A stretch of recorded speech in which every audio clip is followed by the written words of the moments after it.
Bonsoir à tous et bienvenue dans le Grand JT. Tout de suite, le sommaire. Comment protéger l'enfance à travers le monde alors que les conflits se multiplient et que la crise climatique ne cesse de s'amplifier? Quel état des lieux pour les droits de l'enfant? On se pose la question en première partie d'émission. Danse la lumière, c'est le thème que vous propose de découvrir la Fondation EDF pour cette nouvelle exposition. On en parle avec son délégué général en seconde partie d'émission. Mais avant cela, on fait un point sur l'actualité éducation avec Adrien Fontenot. Bonsoir Adrien. Bonsoir Virginie, bonsoir à tous. On ouvre ce journal avec les tractations qui se poursuivent toujours autour de Matignon. La France attend toujours de savoir qui sera son prochain Premier ministre. Et le résultat devrait être connu demain au plus tard. C'est en tout cas ce qu'a annoncé Emmanuel Macron. Le président de la République a indiqué vouloir nommer dans les 48 heures un nouveau Premier ministre qui sera ensuite chargé de négocier un accord pour éviter la censure. Ce matin, les prises de parole du côté du nouveau Front populaire se sont multipliées. Le député insoumis Éric Coquerel a d'abord assuré qu'Emmanuel Macron ne voulait pas nommer un gouvernement NFP et il ne nommera pas un Premier ministre de gauche. Fin de citation. De son côté, Olivier Faure était interrogé sur un nom qui revient avec insistance pour le poste de Matignon, François Bayrou, pour le premier secrétaire du Parti socialiste. Je cite, « Ce ne peut pas être lui. Ce que nous demandons et ce que les Français veulent, c'est une rupture avec la politique conduite jusqu'ici. » Le PS et d'autres responsables du bloc central qui souhaiteraient un accord de non-censure pour le prochain gouvernement. À cela, Manuel Bompard, le coordinateur de LFI, répond « Ça n'existe pas ». Pendant ce temps, à l'Assemblée, les députés avance et vote une loi spéciale pour éviter la paralysie administrative. Cette loi qui prévoit de reconduire les crédits budgétaires de 2024 pour 2025. Principal objectif, permettre aux services fiscaux de pouvoir continuer à prélever l'impôt à partir du 1er janvier 2025 jusqu'au vote du nouveau budget. Une chose est sûre, Emmanuel Macron est attendu en Pologne ce jeudi. Aura-t-on un nouveau Premier ministre avant ou après ce voyage? Affaire à suivre. Alors l'Assemblée travaille, les ministres démissionnaires aussi. Et Anne Tait est ce matin l'invitée de Sud Radio. Un long entretien où la ministre de l'Éducation nationale est revenue sur les chantiers en cours et ceux à venir. Mais se feront-ils avec elle? Réponse de l'intéressé.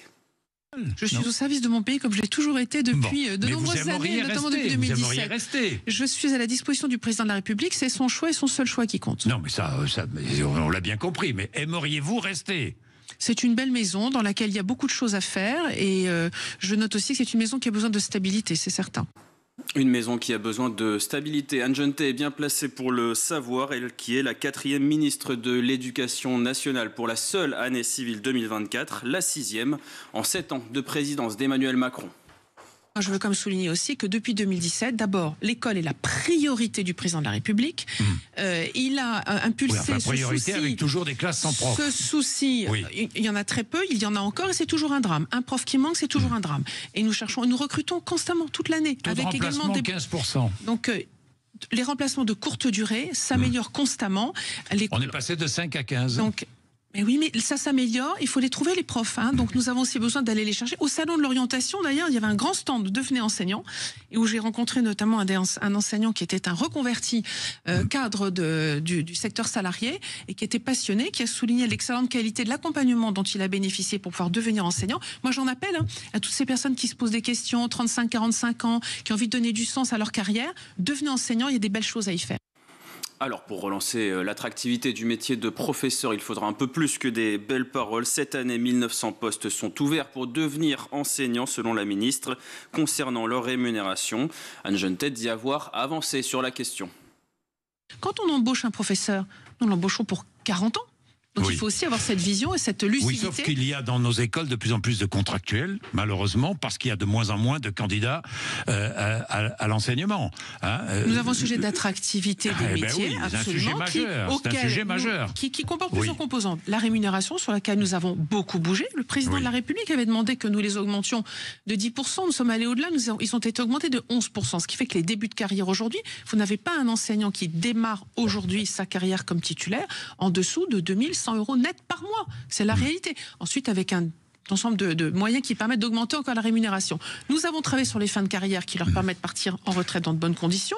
Nous avons ouvert, nous avons mis à l'agenda social, c'était prévu, le traitement des milieux de carrière.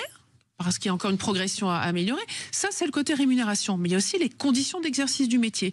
Et là, il y a aussi un chantier que j'avais ouvert, parce que nous savons que nos enseignants aujourd'hui travaillent parfois dans des conditions difficiles. Et nous devons également les soutenir. Je vais y revenir. Une meilleure rémunération, donc, et un meilleur accompagnement au quotidien dans l'enseignement, notamment avec les nouveaux défis qui se présentent. Depuis plusieurs jours, les cours d'éducation sexuelle à l'école reviennent sur la table et font débat. Non, il n'y a aucun apprentissage à la pratique sexuelle dans ce programme, se défend Anne Jeunetet, un programme qui divise, mais qu'elle assume. Ce programme, en revanche, il appelle à quoi? Il appelle au respect, il apprend le consentement, il apprend à dire non. Vous savez, le procès de la jeune actrice Adèle Haenel montre que apprendre à dire non quand on est mineur, c'est très difficile. Il faut pouvoir accompagner nos jeunes pour qu'ils puissent dire non dans ces moments si graves. N'oublions pas qu'aujourd'hui, un jeune sur 3, entre 2 et 3 jeunes par classe sont victimes d'atteintes sexuelles, qu'aujourd'hui, 6 chiffres de l'ARCOM, on a 2,3 millions de mineurs qui, chaque mois, en France, chaque mois, accèdent à un site pornographique pour répondre à leurs questions. Moi, je ne veux pas qu'on ait accès à la pornographie pour refaire l'éducation à la sexualité. Je vais vous dire, c'est très simple. Entre Pornhub et l'école, moi, je choisis l'école. Voilà pour cet entretien de la ministre de l'Éducation nationale, Anne Jeunetet, sur Sud Radio. Dans le reste de l'actualité maintenant, eh bien, à partir d'aujourd'hui, 8 médicaments contre le rhume ne seront plus en vente libre. Oui, il faudra désormais une ordonnance pour vous procurer de l'Actifed, du Dolirum, mais aussi les variantes rhume de Nurofen, Humex ou encore Rinadvil. Une obligation qui fait suite aux recommandations de l'Agence nationale de sécurité du médicament. Nous demandons aux médecins prescripteurs de bien évaluer la balance bénéfice-risque pour chaque patient avant de lui prescrire un de ces médicaments. L'organisme alerte depuis un certain temps sur les risques d'infarctus du myocarde et d'accidents vasculaires cérébraux suite à l'utilisation de ces médicaments. Un médicament qui contient de la pseudoéphédrine, des risques néanmoins très faibles, mais une sage décision selon l'agence. En Seine-Maritime, à présent, 2 ex-présidents d'une association de parents d'élèves condamnés pour avoir détourné près de 500 000 euros. Ils dirigeaient une antenne locale de la Fédération des parents d'élèves de l'enseignement public du Havre et ils ont été condamnés à reverser l'ensemble des sommes volées. Dommage exact, 429 475 euros. L'ancienne présidente, devenue présidente d'honneur, était poursuivie pour abus de confiance, blanchiment aggravé, faux et usage de faux entre 2009 et 2019. Son successeur, poursuivi pour complicité, a reconnu les faits et à la barre, il a dit avoir été négligent, des négligences passées inaperçues pendant 10 ans et toujours le même mode opératoire. Des chèques étaient émis du compte de la fédération locale vers le compte de la fédération départementale avant d'être transférés vers celui de la présidente. Des ressources qui provenaient des subventions de la région Normandie et des cotisations des parents d'élèves. L'ex-dirigeante qui a reconnu les faits a également écopé de 12 mois de prison avec sursis probatoire et une interdiction définitive d'exercer des fonctions associatives. Son complice a été relaxé de l'abus de confiance, mais pas du blanchiment. Il a été condamné à 8 mois de prison avec sursis et devra verser 18 000 euros de dommages et intérêts. Et puis à Grenoble, l'école de commerce est dans la tourmente. Depuis ce lundi 9 décembre, 3 vidéos à caractère raciste et islamophobe circulent sur les réseaux sociaux. Nous avons choisi de ne pas les diffuser, mais dans l'une d'entre elles, un étudiant dont le visage est grimé de noir assume faire une blackface. Les 2 autres vidéos se moquent de la religion musulmane. Des étudiants déguisés imitent les prières musulmanes et l'un d'entre eux mange une saucisse de porc avec l'appel à la prière en fond. Des actes que l'école grenobloise condamne avec la plus grande fermeté. De tels comportements sont contraires aux valeurs fondamentales de notre institution. Ces actes inacceptables survenus ces derniers jours ne peuvent pas être tolérés par l'école et font actuellement l'objet d'une enquête interne approfondie. Les étudiants impliqués ont été convoqués et sont actuellement soumis à une procédure disciplinaire. De plus, l'école vient de signaler les faits au procureur de la République de Grenoble. Selon les informations de France Bleu Isère, la direction de l'école a également décidé de renforcer la sécurité sur ces 3 campus, 2 à Grenoble et 1 à Paris. GEM compte cette année 7000 étudiants, dont un tiers sont internationaux. Et puis on termine avec l'actualité cinéma, comme souvent le mercredi. Quelle sortie en salle a attiré votre attention, Adrien? Les fêtes approchent, Virginie. Alors je vais vous parler d'un film de Noël, évidemment. Tony, Shelley et la lumière magique. Bande-annonce. Maintenant, c'est l'heure de l'éducation physique et sportive. Et 1 et 2... Alors vous voilà, je suis le concierge. Et moi je suis Shelley. Tony, mon chéri. Il est cool ton masque. Je vous présente mon fils, Tony. Il est très fragile, il doit faire très attention à lui.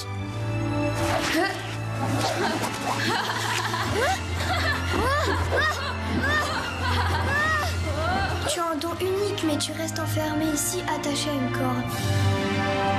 Après toi. Voilà, vous l'aurez remarqué, Tony est né avec une particularité unique. Il brille alors qu'il semble condamné à l'enfermement. Shelly et son arrivée va bouleverser son quotidien. Je ne vous en dis pas plus. Mais ce film a quand même été distingué en 2023 au Festival du film d'animation d'Annecy avec le prix du jury. Tony Shelly et la lumière magique, ça sort sur grand écran ce mercredi. Merci Adrien. L'avenir de l'enfant dans un monde en mutation, une question soulevée par l'UNICEF alors que le monde change et se bouleverse. Comment garantir les droits des mineurs et quels sont les signaux d'alerte ailleurs sur la planète? On en parle tout de suite dans le Grand JT.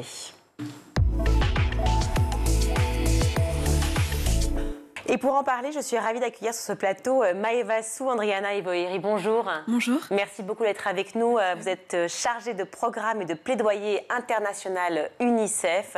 UNICEF a publié un nouveau rapport en novembre à l'occasion de la journée des droits de l'enfant qui alerte sur l'avenir de nos enfants, un avenir gravement menacé d'ici à 2050 pour plusieurs raisons, 3 principales qu'on va évoquer ensemble.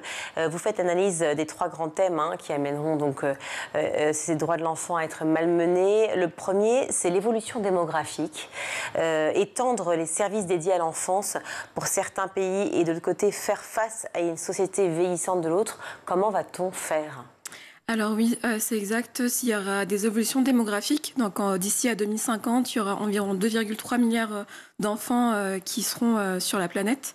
Mais en termes de répartition, il y aura plus d'enfants, notamment en Afrique de l'Est, du Sud et de l'Ouest, et moins d'enfants dans les pays avec des revenus plus élevés. Donc il y aura plus d'enfants dans ces pays-là d'Afrique de l'Est, du Sud et de l'Ouest. Ces pays-là vont faire face à un phénomène qu'on appelle le dividende démographique. Donc il y aura une part de la population qui sera active et donc ça sera une opportunité pour ces pays-là d'avoir une stimulation de leurs économies. Mais ces pays-là devraient donc investir dans l'éducation, l'accès à la santé, l'accès à la nutrition pour chaque enfant.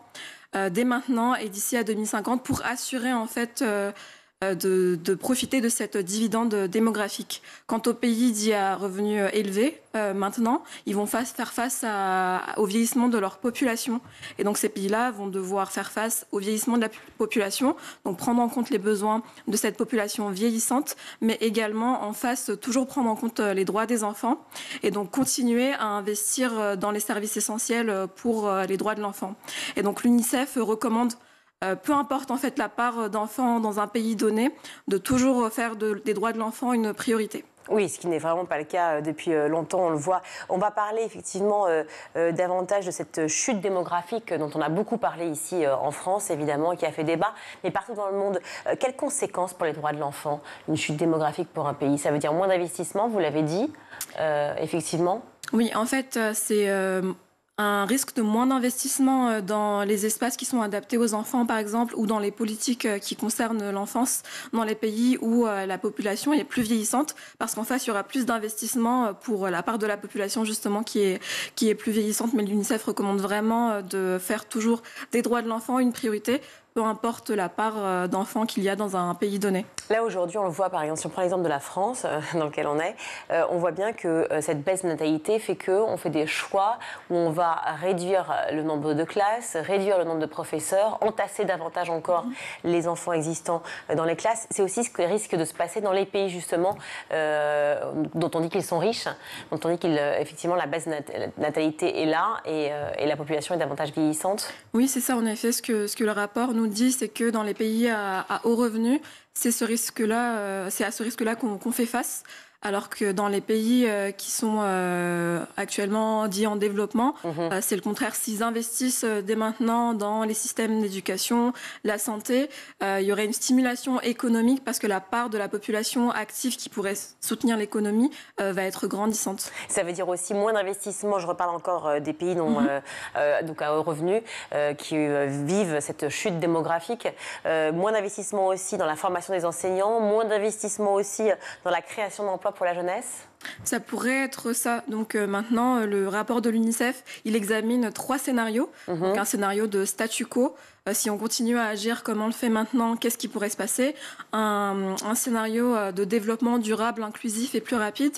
Donc un scénario plus optimiste si on respecte les droits de l'enfant, si on investit plus dans les services essentiels dédiés à l'enfance, qu'est-ce qui se passerait? Et un scénario de développement dit retardé, donc pessimiste, qu'est-ce qui se passerait?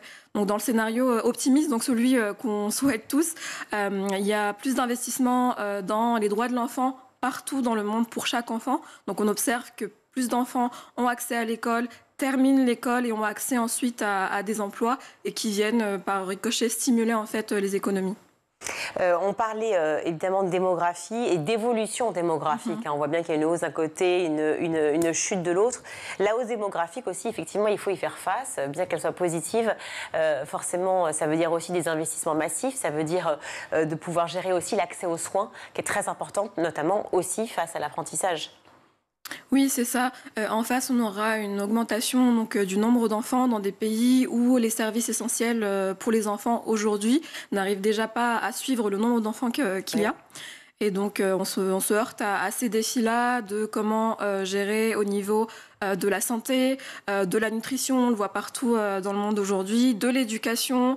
On est face aujourd'hui à une crise des apprentissages, donc les enfants ont accès à l'école mais n'apprennent pas parce qu'il n'y a pas de profs, parce que les curricula sont trop anciens et les investissements par rapport à l'éducation ne suivent pas et ne sont pas assez élevés dans beaucoup de pays. Plusieurs points que l'on relève dans ce rapport, je le redis, qui a été publié par UNICEF en novembre. Autre point important, c'est l'environnement, évidemment, les crises climatiques et environnementales. 2023 était quand même l'année la plus chaude jamais enregistrée dans le monde. Qu'est-ce qu'on a pu d'ores et déjà remarquer en termes d'impact sur le quotidien de ces enfants, le fait que justement c'était l'année la plus chaude?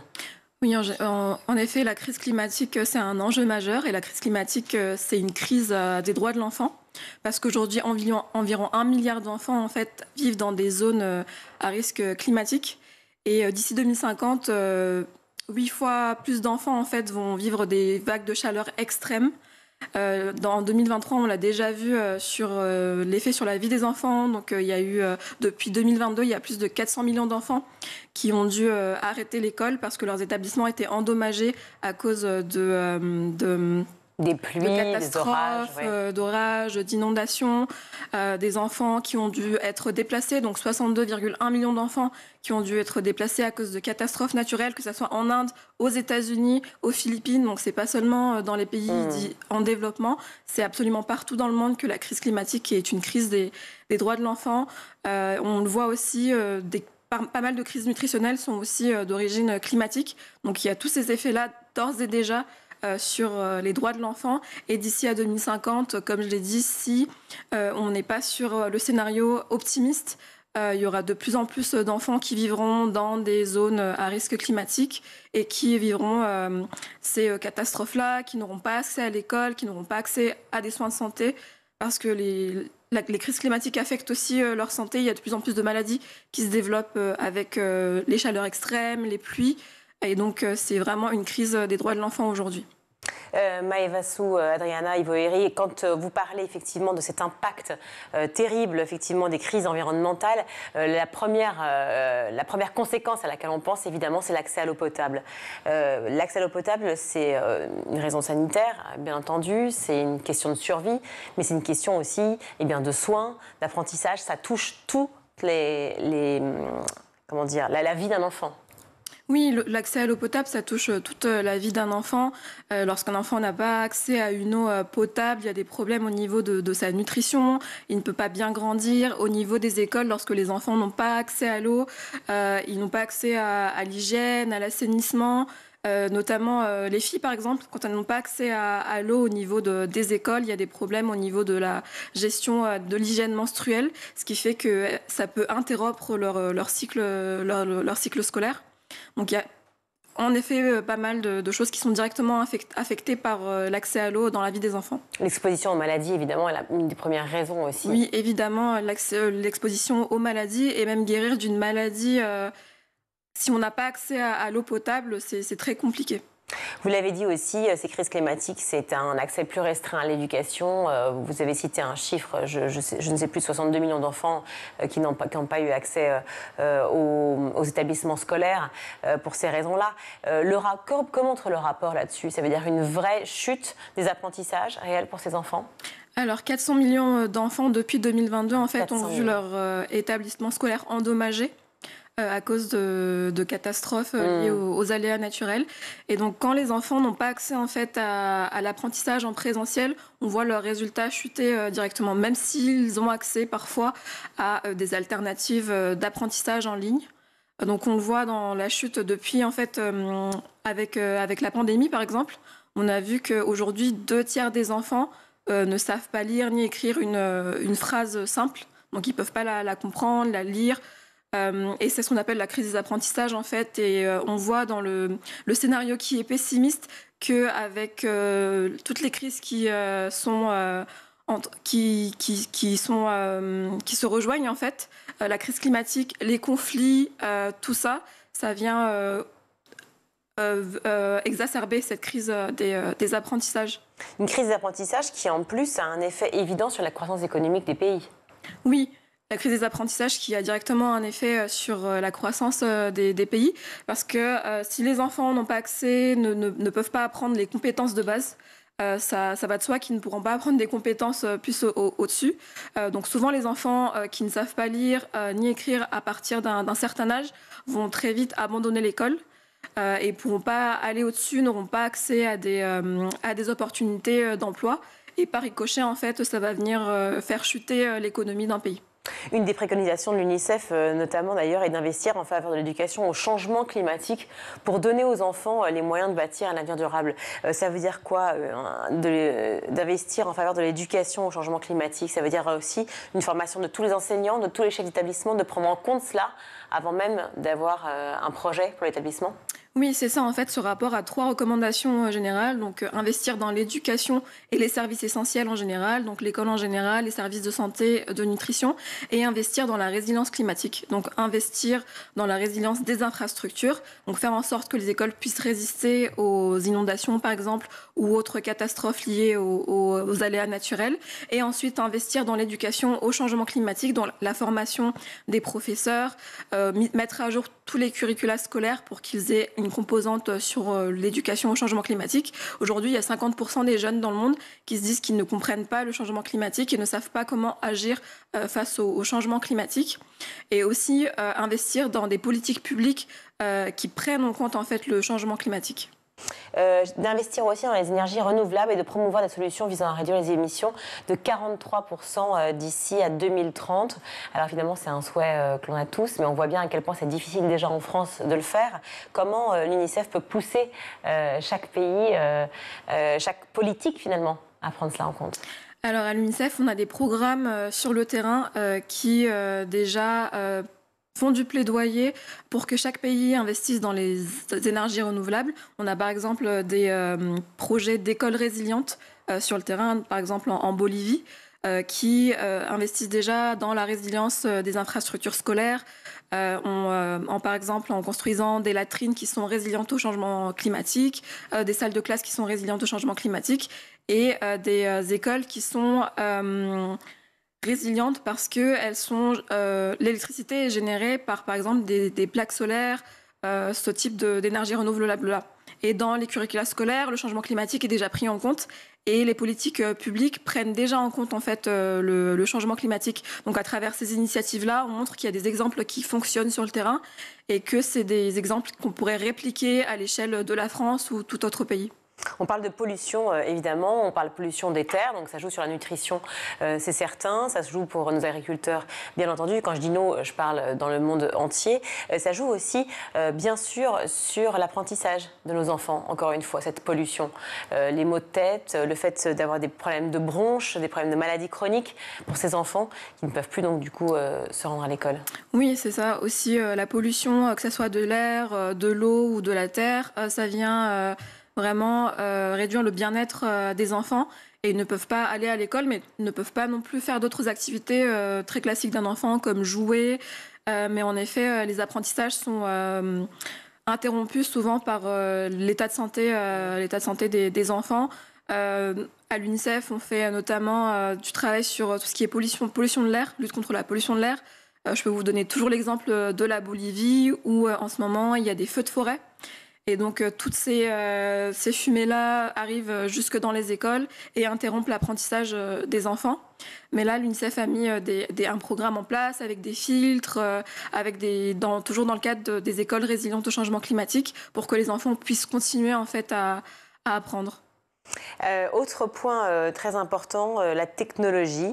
La question des avancées technologiques est très prégnante, notamment en termes de disparité territoriale.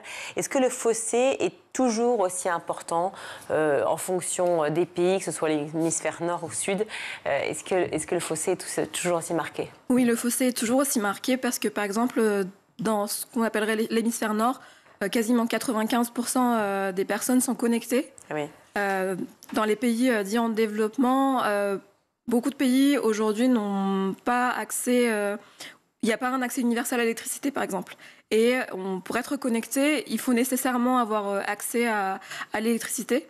Dans beaucoup de pays aussi, les enfants n'ont pas de compétences digitales.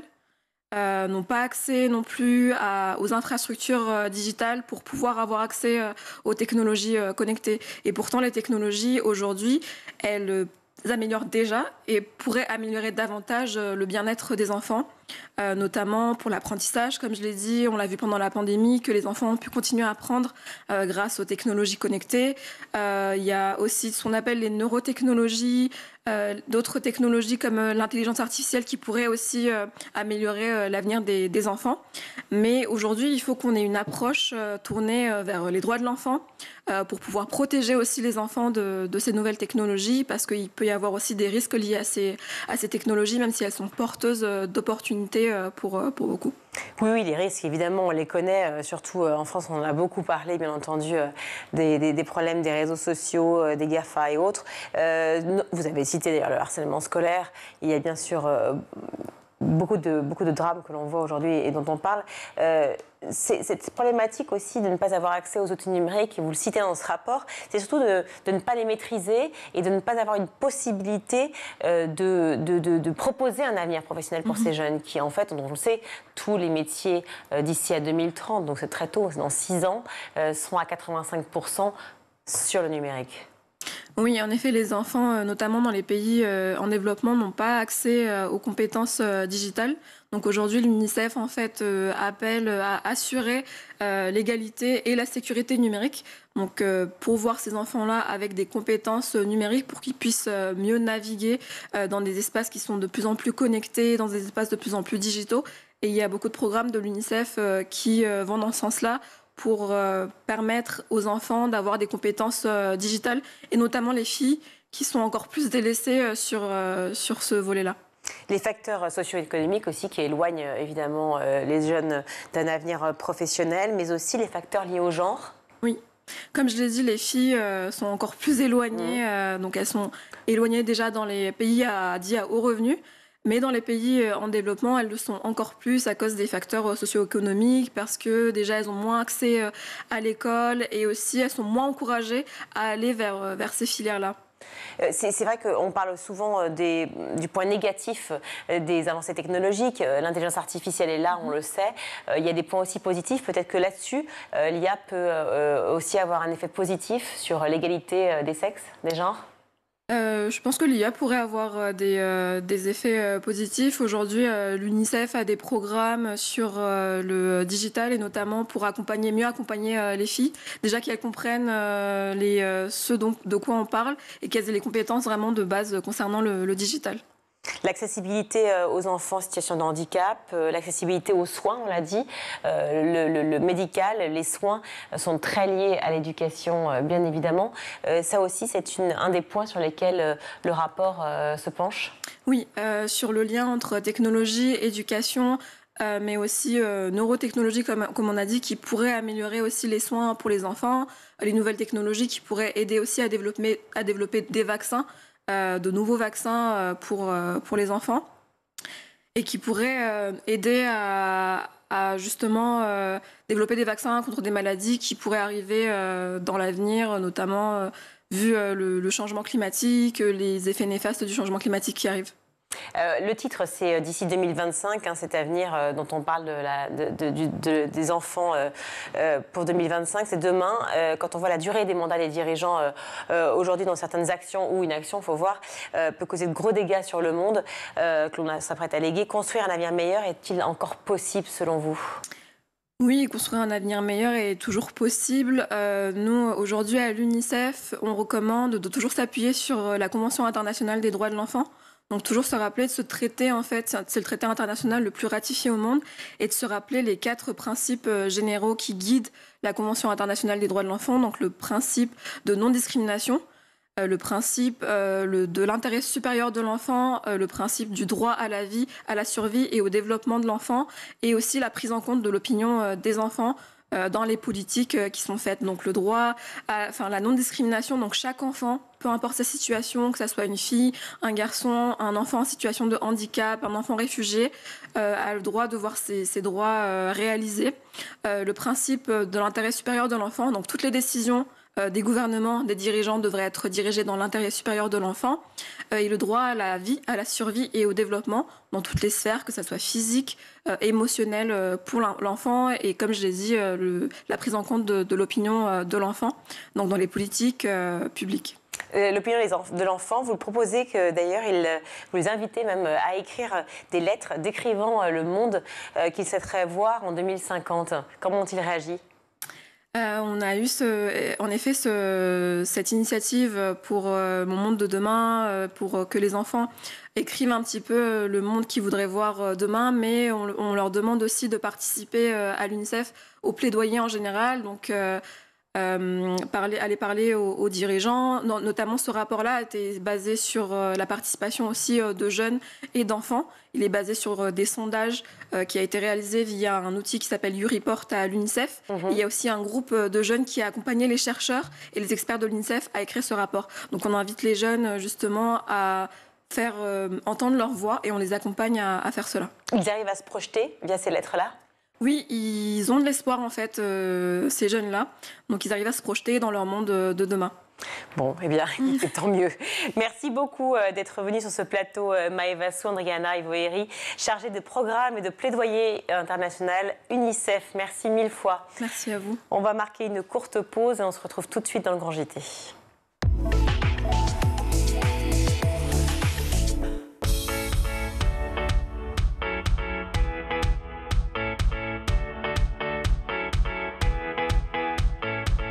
Chaque matin dès 6h30, retrouvez Emmanuel Davidenkoff et son équipe dans La Quotidienne.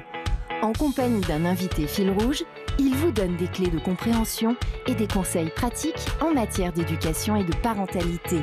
C'est important d'adopter des mesures hygiéno-diététiques, c'est important de savoir bien manger, de bien s'hydrater, d'avoir un bon sommeil. À partir de 9h, Patrice Boisfer prend le relais dans le MAG. Au cœur des territoires, la parole est donnée aux élus et aux élèves qui font bouger l'éducation partout en France. Je voyais pas énormément de jeunes, je ne me reconnaissais pas énormément dans les listes parce qu'il n'y avait pas de jeunes, il n'y avait pas de sportifs, et je me suis dit pourquoi la politique ça touche que certaines personnes. À 12h30, School TV vous ouvre les portes de l'école du futur. Avec son équipe de chroniqueurs, Philippine Dolbeau met en lumière des acteurs engagés et des innovations pédagogiques qui façonnent l'école de demain.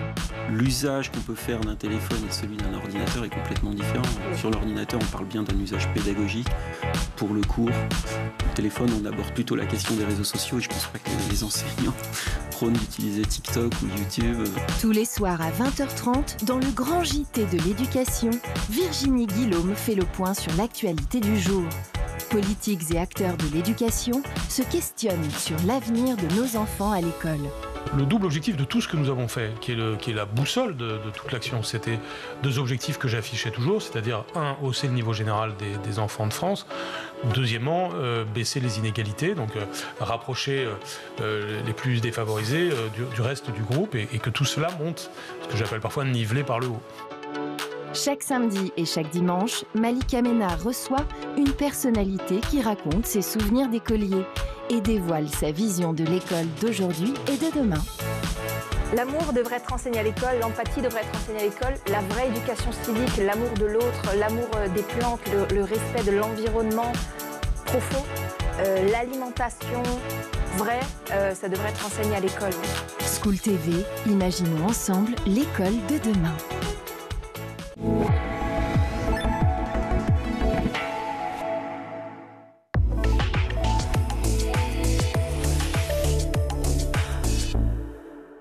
De retour dans le Grand JT, je suis ravie d'accueillir Alexandre Perra. Bonjour. Bonsoir Virginie. Merci beaucoup d'être avec nous. Vous êtes délégué général de la Fondation Groupe EDF.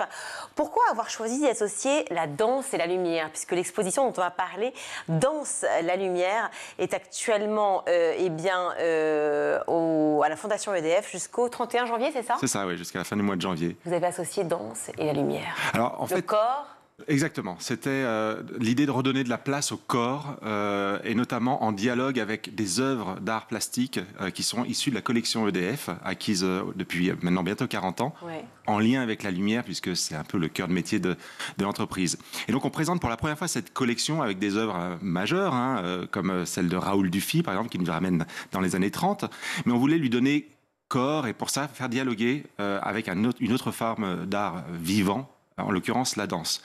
Et puis la danse, ça véhicule aussi une forme d'émancipation. Émancipation par le corps, bien sûr, mais aussi de l'émancipation sociale, parce qu'on a attiré dans cette programmation des formes de danse qui sont des danses urbaines, par exemple, et qui sont une manière de témoigner de parcours de danseurs qui se sont aussi émancipés socialement. La Fondation, elle est sur, globalement, ce thème de l'émancipation individuelle et collective, et donc ça nous semblait très intéressant de rapprocher ces deux formes d'art. Et c'est aussi un moyen de parler à la jeunesse. Chaque représentation donne lieu à l'accueil d'un public de scolaires, d'un public d'associations qu'on accueille les après-midi. Et donc, évidemment, la danse, c'est aussi une manière de captiver les yeux des petits et des grands. Oui, c'est assez génial ce que vous avez fait, effectivement. Ça m'a interpellée. Vous ouvrez tous les après-midi la Fondation aux scolaires. Alors, j'imagine au groupe aussi, peut-être aux familles, le week-end. Alors, les familles sont accueillies le week-end, mais vraiment, le mercredi et le jeudi après-midi, c'est pour le public des scolaires et aussi pour les bénéficiaires des associations qu'on accompagne tout au long de l'année. On en accompagne à peu près 350 par an. Donc quand elles sont en Ile-de-France, eh bien, on les accueille avec une médiation spécifique pour leur parler de la manière dont on éclaire le spectacle, dont on fait aussi découvrir des métiers de la technique du spectacle à ces jeunes. On parle de la métaphore effectivement de la danse et de la lumière, l'émancipation par le corps, l'émancipation aussi par la lumière, l'idée de pouvoir se projeter dans l'avenir. On a un lien forcément ici sur School TV avec l'éducation. Vous en avez un très sérieux, bien entendu, aussi à la Fondation EDF avec l'éducation, puisque vous accompagnez ces 300 associations-là. Quel est pour vous l'impact, l'objectif, effectivement, à travers notamment cette exposition-là, l'idée d'être dans une société peut-être un peu plus juste, d'être plus inclusive, de pouvoir jauger, enfin de pouvoir faire bouger les lignes sur les inégalités? Notre enjeu, c'est ça, c'est que faire en sorte que chacun trouve sa place dans la société et puisse développer tout son potentiel. Pour ça, on accompagne des associations à lever les freins. Ça peut être un frein social, ça peut être le frein économique, ça peut être le frein géographique quand on vit dans la ruralité ou quand on vit dans des quartiers prioritaires de la ville. Ça peut être le handicap aussi. Et donc, on accompagne ces associations pour lutter contre le décrochage, pour faciliter l'orientation, pour donner des déclics et peut-être lever aussi des préjugés. Donc, ça peut être des associations comme Bicomtech qui vont donner l'envie à des jeunes femmes d'aller vers la technique, par exemple, mais aussi vers des métiers manuels ou les métiers du care pour des garçons, par exemple. Du soin. Voilà, on lève tous ces préjugés. Et puis, toujours un lien entre ce qu'on fait dans le domaine de l'associatif et dans le domaine de la culture. On essaie de rassembler ces deux mondes. Et par exemple, pour Danse la lumière, on a proposé à des chorégraphes de choisir une cause qui leur tient à cœur. Et on s'est fait fort de mettre en face de ces chorégraphes un public de bénéficiaires d'associations qui vont venir participer à un atelier de danse. Donc on aura par exemple Caroline Carlson qui a souhaité faire danser des personnes qui sont réfugiées. Voilà, donc on aura dans les jours qui viennent cet atelier spécifiquement conçu pour ce public-là. Alors vous parlez effectivement de ces ateliers, j'ai vu qu'il y a des ateliers de pratique, des balles en famille, des battles, les soirées DJ engagées. C'était important de faire rencontrer des publics extrêmement différents? Oui, ça c'est vraiment la vocation de la Fondation, c'est un lieu ouvert, gratuit, où on accueille tout le monde. Donc tout le monde, c'est évidemment tous ceux qui aiment sortir dans les lieux d'exposition. Et ça, c'est un public, je dirais, facile. Il faut toujours partir à sa conquête, mais c'est un public qui vient naturellement. Et puis il y a le public qui ne vient pas naturellement.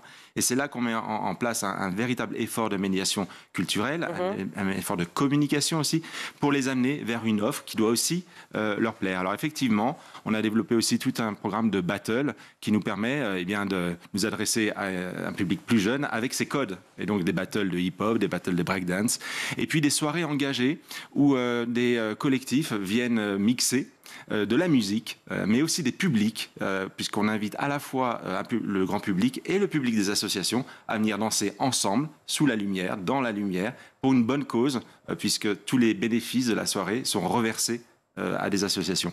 À ces fameuses 300 associations qu'on a citées? À l'association qui est choisie par le collectif qui vient mixer. D'accord, génial. On parle évidemment de ces jeunes qui ont besoin forcément de vous, forcément de cette lumière, de ce corps en mouvement. On parle aussi, peut-être un peu trop souvent malheureusement, mais il faut en parler aujourd'hui, de nos profs et enseignants, de tous ceux qui participent à la vie éducative française et qui sont lasses. Il y a ce besoin de formation et peut-être que vous participez vous aussi de près à cela via la Fondation EDF. On accompagne clairement l'éducation nationale et les enseignants qui sont au front, qui sont vraiment en première ligne et qui sont les chevilles ouvrières de tout ce qui est fait auprès des élèves pour les aider. Donc nous, on se situe vraiment, je dirais, derrière, aux côtés et derrière les enseignants, et notamment par ces associations qui leur donnent des outils supplémentaires, complémentaires de tout ce qu'ils peuvent mettre en place en classe pour, là aussi, les accompagner dans des nouvelles découvertes de pratiques, de métiers, pour lutter par exemple contre le harcèlement scolaire. Qu'est-ce que vous proposez pour le harcèlement scolaire? Alors contre le harcèlement scolaire, par exemple, là, on en revient à la danse, et c'est aussi en résonance. On a des compagnies de danse qui font danser des jeunes qui ont été victimes de harcèlement scolaire pour leur redonner confiance en eux. Voilà, par exemple. Mais on intervient aussi sur le choix de l'orientation, sur provoquer le déclic parfois en apportant une manière de réfléchir un peu différente, à partir notamment de découverte de nouvelles techniques, la manière de construire des robots, par exemple, peut déclencher une envie chez un jeune. Et puis ça peut être aussi par le biais de l'environnement. On a un prisme environnemental très fort.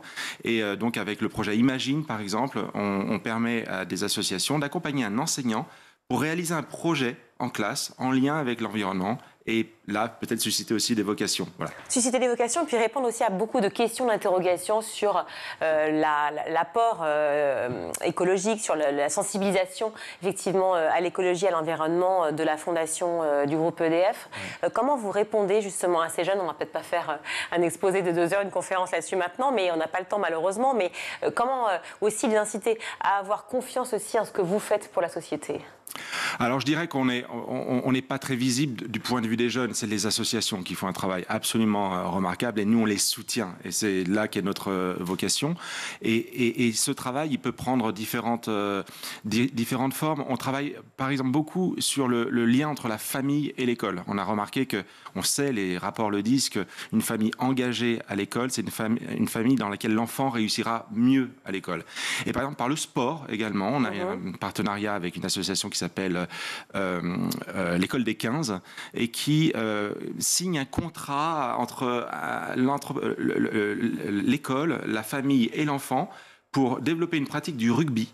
Alors même que l'enfant n'est pas forcément joueur de rugby, mais à partir du rugby va permettre d'aborder la question du coaching, la question des devoirs, la question du tutorat et surtout donner confiance à l'enfant dans le fait qu'il est capable de développer une pratique à laquelle il n'avait pas nécessairement pensé au départ, lui donner confiance, des nouvelles armes qui vont être répliquées ensuite dans la suite de son parcours. Au sujet du mentoring aussi peut-être, parce que je vois qu'à quel point vous êtes aussi très présent sur l'orientation, vous le disiez aussi, et sur la sensibilisation et l'émancipation des jeunes filles, notamment vers des métiers plus scientifiques. Absolument, les jeunes femmes et puis les jeunes de catégories sociales qui font que statistiquement ils ont moins de chances de réussir. Alors là on travaille par exemple avec... Moins de chances ou qui ne se donnent même pas la possibilité parce que d'ores et déjà... Parce que des freins mentaux parfois. Et donc là, on travaille avec des associations comme Télémac, par exemple, qui mettent en place un tutorat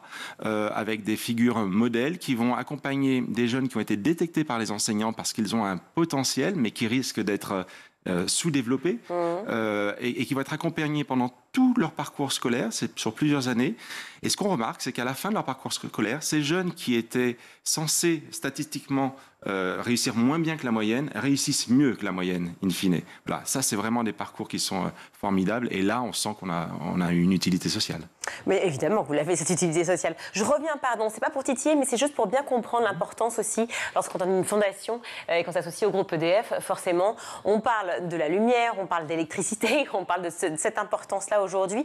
Quand vous sensibilisez ces jeunes via les associations à l'écologie, à l'environnement, à la prise en compte de cette nature, cette planète qui nous entoure, comment réagissent ces jeunes par rapport au métier de demain, par rapport à cette exposition dans sa lumière que vous proposez? On n'apparaît pas en tant que fondation EDF auprès des jeunes. C'est vraiment les associations qui mènent leur travail. Là où on peut apparaître, c'est puisque on va aider, par exemple... Vous éclairez les avenirs. On essaye d'éclairer les avenirs, exactement. Et en fait, là où on intervient, c'est en relais de ces associations. Par exemple, quand on est une association qui, comme Viens voir mon taf, cherche à donner un réseau à des jeunes qui n'ont pas de réseau pour les stages de troisième, on sait que les stages de troisième, c'est un mécanisme de reproduction sociale. On va faire son stage. Ce n'est que le réseau qui fonctionne. C'est le réseau des parents. Exactement. Donc voilà. Malheureusement. Et Viens voir mon taf fait un travail formidable. Il sensibilise les entreprises à offrir des stages à des jeunes qui n'ont pas ce réseau. Donc, évidemment, on aide Viens voir mon taf parce que ça nous intéresse beaucoup. On s'intéresse aussi, on accompagne ces associations pour réfléchir à quels sont les métiers de demain, les métiers qui sont porteurs, les métiers qui ont du sens aussi pour déclencher l'envie de l'enfant pour réussir son parcours scolaire. Et puis, on pourrait s'arrêter là, mais nous, ce qui nous intéresse, c'est aussi d'offrir des opportunités à ces jeunes. Et donc, on ouvre les portes de l'entreprise à ces stages, à ces stagiaires de troisième, par exemple, et de seconde également. Et vous les suivez ensuite, après, pendant leurs études? Ça peut se faire sous la forme de mentorat. Mais encore une fois, on œuvre dans l'intérêt général. Et donc, moi, ça m'intéresse autant qu'un jeune qui va passer par l'association puisse aller dans une autre entreprise. Mais c'est aussi normal que EDF ouvre ses portes à cette diversité. Et donc, c'est dans cet esprit-là qu'on le fait. On redonne les dates de Danse la Lumière. Alors, c'est bien donc du 18... C'était du 18 octobre, ça a déjà commencé il y a un petit moment. Mais c'est jusqu'au 31 janvier 2025. Exposition, performance, atelier. On l'a dit, soirée DJ. On a tout un tas de propositions. Et puis surtout d'artistes extrêmement différents, de styles artistiques extrêmement différents qu'on va retrouver. Voilà, ça se passe à la Fondation EDF. C'est bien dans le 7e à Paris? C'est dans le 7e à Paris et c'est surtout, tout est sur Internet, fondationedf.fr. Il y a toujours quelque chose qui se passe. Après, dans la lumière, on aura une exposition sur le futur. Et là aussi, les portes seront grandes ouvertes aux enseignants et aux élèves. Ça parle pour l'éducation aussi, ça. Absolument. Merci beaucoup, Alexandre Perrat, d'être venu sur le plateau du Grand JT. Vous êtes délégué général de la Fondation Groupe EDF. Merci beaucoup. Merci Virginie. On va tout de suite retrouver le meilleur de School TV avec le ZAP. Bon, et on précise quand même que vous n'êtes pas un ennemi de l'administration, de l'État ou des normes. Vous avez été recteur et donc vous avez été chargé à un moment donné de veiller à ce que tout ça se fasse. Donc c'est plus une question d'équilibre, c'est ça que vous dites. Oui, et d'état d'esprit. D'état d'esprit. D'état d'esprit, de confiance effective. Pas de confiance dans les termes, mais de confiance effective. Je me rappelle avoir, par exemple, collaboré quelque temps avec René Monory. C'était quelqu'un qui faisait confiance. Qui fut ministre de l'Éducation nationale en 84-86, si mes souvenirs sont bons, ça devait être dans ces eaux-là. Et donc, à ce moment-là, les collaborateurs se sentent portés et ont envie de bien faire quand on leur fait confiance de cette façon-là. Ils savent qu'ils ne seront pas tristement désavoués. On m'avait raconté une anecdote sur Monory que vous pourrez peut-être confirmer ou infirmer, qui faisait, quand il était ministre, des visites surprises sans prévenir les recteurs et sans prévenir les établissements. C'est-à-dire qu'il prévenait la veille au soir. Mais j'étais pas recteur. Mais qu'il était trop tard pour essayer de tout organiser et qu'il disait, moi, ça ne m'intéresse pas de voir des villages Potemkin, je veux voir l'école comme elle est, je veux voir les gens comme ils sont. Et que ça lui permettait finalement justement de ne pas piloter les choses de manière idéologique ou purement administrative. Mais d'ailleurs, j'ai observé de très près à cette époque comment il était marqué à la culotte, il n'y a pas d'autre terme, par une autre secrétaire d'État qui était plus proche des idées du président de la République du moment et qui était là simplement pour l'empêcher de trop innover. Vous êtes directeur d'études à l'IFOP et vous avez notamment sorti cette étude avec Copain, je crois, l'association Copain. Un étudiant sur 3 avoue étudier le ventre vide car il a sauté des repas pour des raisons économiques, par manque d'argent, disons-le très clairement. Est-ce qu'on a touché le fond ? Alors, c'est dur de dire si on a touché le fond, mais en tout cas, ce qui est sûr... Parce que ça peut empirer. Oui, alors quand on parle de la précarité étudiante en France, en fait, il faut avoir en tête qu'il y a deux éléments. Il y a un élément conjoncturel et il y a un élément plus structurel. L'élément conjoncturel, c'est que globalement, en France, sortie Covid, on a vu une inflation très forte, notamment sur les denrées alimentaires. Et donc ça a fragilisé toute une partie de la population, dont la population étudiante. L'élément plus structurel, c'est qu'en fait, en France, la population étudiante a fortement cru au cours de ces dernières années. Pour donner quelques chiffres, dans les années 80, il y avait à peu près 1 million d'étudiants en France. À la fin des années 2000, il y en avait 2 millions. Et aujourd'hui, on est plus proche de 3 millions d'étudiants.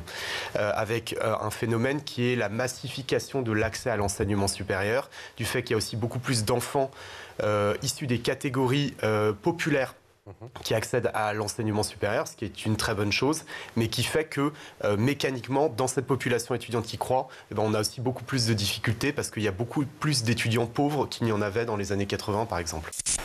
Pour celles et ceux qui ne connaissent pas ce que vous faites, ce que c'est que Codapagos. Alors Codapagos, c'est une solution de code de la route directement dans les lycées. Donc c'est une solution hybride qui combine distanciel et présentiel.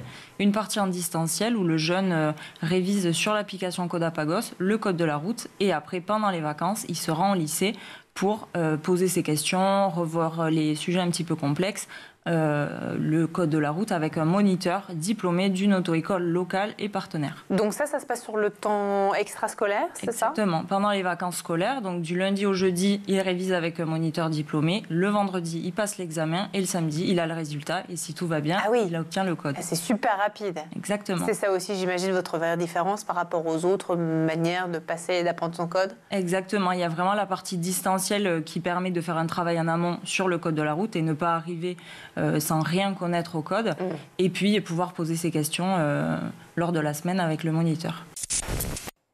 Ces évaluations internationales, néanmoins, quel poids elles ont eu depuis une vingtaine d'années sur le système éducatif et sur les réformes, ou sur l'absence de réformes d'ailleurs, parce que vous dites des vraies réformes, il n'y en a pas eu tant que ça. Elles ont fini par obliger à se poser les questions qu'on ne voulait pas se poser. Dans un livre plus ancien que j'avais consacré aux questions iconoclastes, je m'étais fait un plaisir de récapituler un certain nombre de sujets qu'il était quasiment impossible d'aborder en France, sauf à sortir le discours convenu qui était repris par l'administration et les statucologues. Il y a une sorte de complicité objective. Tout à l'heure, vous avez évoqué le fait que j'ai été recteur à un moment. C'est vrai que c'était très difficile pour moi de ne pas brimer, ne pas donner l'impression que j'allais brimer des collaborateurs uniquement parce qu'ils étaient un peu obsédés par l'application des textes. Et quand je disais inventer, innover, expérimenter, encourager, aller écouter les parents, voilà, je voyais bien que on disait c'est pas grave, un recteur reste pas longtemps, attendons. Il est révocable tous les mercredis, voilà, attendons le Conseil des ministres. Il suffit d'attendre.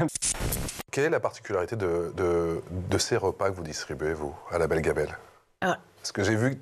Bon, vous faites plusieurs choses, mais j'ai vu quand même des photos qui redonnent le sourire, excusez-moi de le dire, effectivement, mais vous avez pas mal de nationalités, pas mal de cultures différentes, effectivement, dans vos plats. Des plats très colorés et qui ont l'air vraiment très savoureux, encore une fois. Donc, la Belle Gamelle, comme j'ai dit, c'est une entreprise d'insertion et on accueille les personnes qui vivent, on embauche les personnes qui vivent dans les centres d'hébergement d'urgence pour lesquels on livre les repas. Il se trouve qu'il y a beaucoup de primo-arrivants et à peu près 80% de réfugiés à la Belle Gamelle. On est 22 nationalités différentes. Donc chaque personne à la Belle Gamelle a une culture, a sa culture d'origine et va apporter des plats. Et les chefs vont travailler avec eux. Et d'un plat qui est fait pour 4 personnes va devenir un plat pour 1500 personnes. Et ça fonctionne. Donc on a une carte qui est une carte du monde au niveau culinaire. Et puis ce qui nous intéresse aussi, c'est que les personnes qui vont manger nos repas se retrouvent à la fois au niveau de façon gustative et puis au niveau de leurs racines et qui découvrent aussi des plats d'autres pays et de la France. Et donc on est parti, nous, sur un plat très conséquent qui fait 400 grammes, carné ou maré, et également un dessert, et tout est cuisiné à la Belle Gamelle. Le code de la route, c'est vrai, on l'a dit en introduction, souvent la première étape vers l'autonomie des jeunes. Son passage est symbolique aussi important dans la vie des lycéens. Est-ce que ça, vous le constatez aussi au quotidien de plus en plus, ou est-ce que justement les jeunes, finalement le code, on n'en a plus vraiment besoin? Alors, il y a des intérêts pour le code de la route et le permis, mais il y en a quand même encore beaucoup qui ont besoin du code et du permis. Donc, et puis on essaie avec cette nouvelle méthode pédagogique de motiver les jeunes avec du jeu. En fait, on a intégré du jeu dans l'application et dans la semaine en présentiel pour rendre ça plus ludique et plus sympa pour les élèves. Alors par exemple, concrètement, comment ça se passe peut-être pour les jeunes, pour leurs parents aussi qui nous regardent? Alors on fait des jeux duo carré cache, qui leur permet d'animer. Il y a des groupes qui sont faits dans la classe avec des petits challenges entre eux pour les motiver et puis pour obtenir un maximum de réponses. Pour les motiver à avoir un maximum de réponses. C'est la fin de cette émission. Merci à vous tous de nous avoir suivis. Aujourd'hui, à la réalisation, c'est Alice Pitavi, le son Saïd Mamou, le maquillage Laure Audemont, Laura Girard et Mafer à la rédaction. Adrien, merci également d'avoir été avec nous. Merci Virginie. On vous revoit demain? Oui, demain, exactement, on sera là. C'est une semaine magique. Quel soupirail. Bonne soirée à tous, on se retrouve demain. Ciao.